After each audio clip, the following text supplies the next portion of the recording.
Le Rex du mois vous est présenté par Foncia.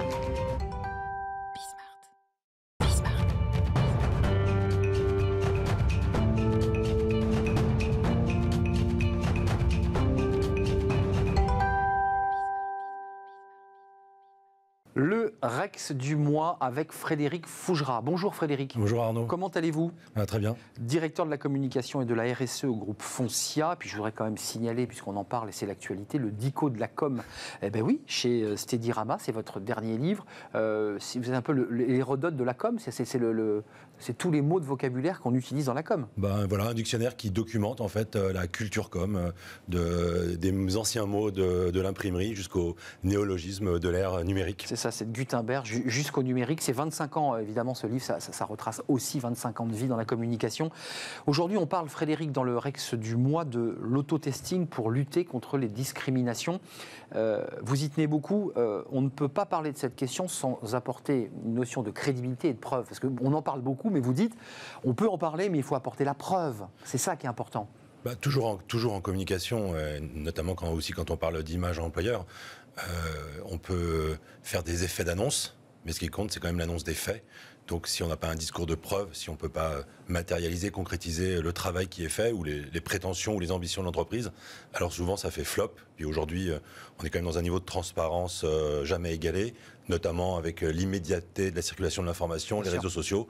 Donc si vous essayez de raconter des blagues, à coup sûr, on va vous reprendre et vous allez vous faire choper. Donc il vaut mieux avoir des preuves et communiquer sur des preuves et sur des informations, des faits réels. Pas du blabla, mais des résultats, comme disait le fameux slogan. Un groupe comme Foncia est engagé contre les discriminations.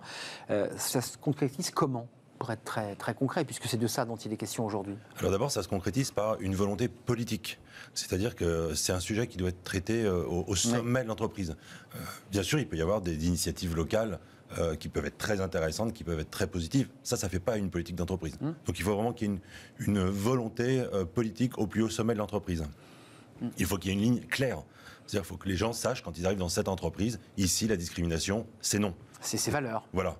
Et ça, en principe, le mieux, c'est que ça figure quelque part, que cet engagement, il soit pris, soit écrit, soit visible. Dans quoi ? Dans le règlement intérieur En fait, souvent, pour la plupart des entreprises maintenant qui ont des stratégies ou des engagements RSE, c'est le bon endroit. Pour les entreprises qui sont cotées, notamment, elles ont une obligation d'affichage de ces engagements RSE. Donc au moins, on affiche ses ambitions, on affiche ses engagements, et ils sont clairs et nets, ils sont connus de tous. Alors après, il faut les développer, il faut les promouvoir, il faut former les collaborateurs, il y a beaucoup de choses à faire. Et toute la chaîne jusqu'au RH. Mais déjà, il faut une volonté et il faut afficher ses engagements. Frédéric, est-ce qu'il y a une règle pour que ça fonctionne ? Parce que c'est vrai qu'on en parle beaucoup de ces questions de discrimination, c'est un sujet important dont certaines personnes en sont les victimes. Comment on fait pour que ça fonctionne vraiment ? En fait, la règle, c'est ce que je viens de préciser. C'est la première règle, c'est vraiment la volonté politique. Ensuite, l'engagement. Ensuite, c'est le contrôle. C'est-à-dire que si vous ne mesurez pas ce que vous faites, alors vous restez quelque part dans l'incantation ou dans l'intention, mais pas dans les faits. Donc, il faut contrôler. Et l'autotesting est un des modes de contrôle. Oui, c'est ce que je voulais vous demander. En entrée de jeu. Voilà, l'autotesting, c'est très concrètement, on met le thermomètre à des endroits et on voit si effectivement c'est respecté. C'est de ça dont il est question. Alors, on va dire qu'il y a deux façons de tester. On va deux façons de contrôler. Par exemple, chez Foncia, l'an dernier, nous avons fait une formation de 100% des collaborateurs sur le recrutement et sur la lutte contre les discriminations dans le recrutement. Donc, c'était en e-learning du fait de la situation sanitaire. À l'issue de cette formation en ligne, il y avait un test. Soit donc un test de contrôle des connaissances, on reste dans la théorie. Soit de mémoire, s'il fallait avoir une note de plus de 8 sur 10, si vous n'aviez pas cette note-là, alors vous deviez refaire la formation, puis refaire le test. Excusez-moi, le contenu, c'était quoi ? Le contenu portait beaucoup sur les préjugés et la compréhension des préjugés, parce qu'on a tous des préjugés. C'est plutôt normal d'avoir des préjugés. Ce qui n'est pas normal, c'est de se laisser guider ou de se laisser envahir par ces préjugés. Quand vous avez en face de vous une personne plus âgée, vous avez tendance à parler plus fort. Mais ça, c'est un préjugé, vous voyez, par exemple.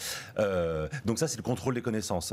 Ensuite, il y a le contrôle et la mesure des pratiques. Et c'est là où l'autotesting a une forte valeur. Bien sûr. Et ça, il ne faut pas le faire vous-même. Il ne faut pas se déguiser pour aller dans votre entreprise. Ça, c'est Louis de Funès dans le grand restaurant. Ou la célèbre émission qu'on voit parfois sur les grandes chaînes. Où il faut prendre des cabinets. Ça fonctionne à la télé ou au cinéma, ça ne fonctionne pas dans l'entreprise. Donc, on fait venir un cabinet extérieur qui va vraiment contrôler d'une manière neutre plutôt un cabinet extérieur, effectivement, un cabinet, donc ce que j'appelle un cabinet indépendant.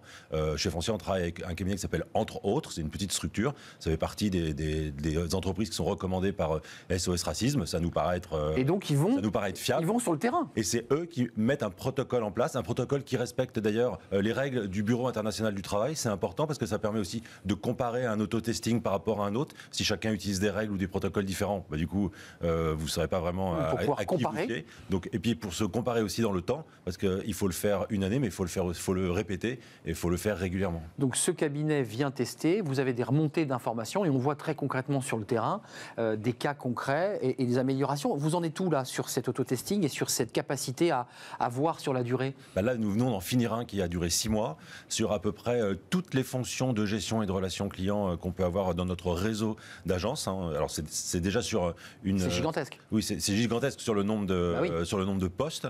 Et il y a eu 600 CV qui ont été adressés dans toute la France.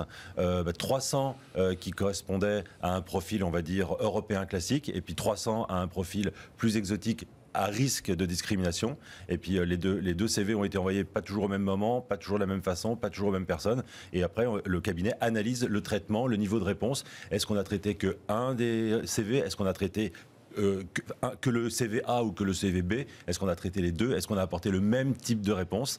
Et puis c'est l'analyse globale de tout ça, toujours selon les règles et le protocole du Bureau international du travail, qui permet de dire là vous êtes discriminant, là vous n'êtes pas discriminant. Ça remonte au président et à vous. Exactement. Et ça redescend sur les RH. Ça remonte à la DRH. C'est un sujet qui est piloté par la DRH. Oui.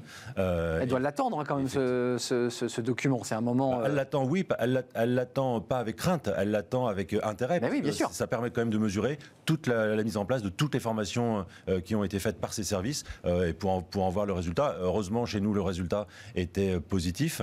Ça fait plusieurs fois que nous faisons des auto-testings. Et à chaque fois. Mais attention, il faut être très humble sur ces sujets. C'est important pour l'image employeur. C'est pas pour autant que ça doit être un sujet de communication. Il ne faut pas avoir peur de dire ce que l'on fait. Il ne faut pas le prendre comme un sujet de com. Il faut être très humble. Le résultat d'un auto-testing aujourd'hui, c'est peut-être pas le même que celui de la semaine prochaine. Et puis parfois, un cas, un comportement malheureux ou maladroit peut donner le sentiment de casser tous les efforts de 10 000 collaborateurs sur toute une année. Remettre sur le métier, notamment sur ces sujets-là, humilité, votre dernière tribune Focus RH, lutter contre les discriminations, un engagement au quotidien, je le signale. Et puis je rappelle, pour ceux qui s'intéressent à tous ces sujets, vous pouvez être étudiant mais aussi communicant, le DICO de la com, Steadirama, c'est un livre de référence parce que ça évidemment compile depuis Gutenberg jusqu'à nos jours. Tout le jargon, on peut le dire comme ça, tous ces mots un peu clés qu'on utilise dans le métier, c'est toujours utile d'avoir les codes pour intégrer un métier, évidemment. Merci Frédéric, c'était un plaisir de vous accueillir sur le plateau. On se retrouve dans un mois, si tout va bien. Portez-vous bien d'ici là, on fait une courte pause et on va s'intéresser aux recruteurs. Oui, c'est quoi recruteur? C'est un métier vraiment recruteur? Il n'y a pas de formation de recruteur. Comment on devient recruteur? C'est l'intuition ou c'est la data aujourd'hui qui prime? On va en parler avec mes invités, tous évidemment des recruteurs. Venez nous rejoindre, c'est dans quelques instants.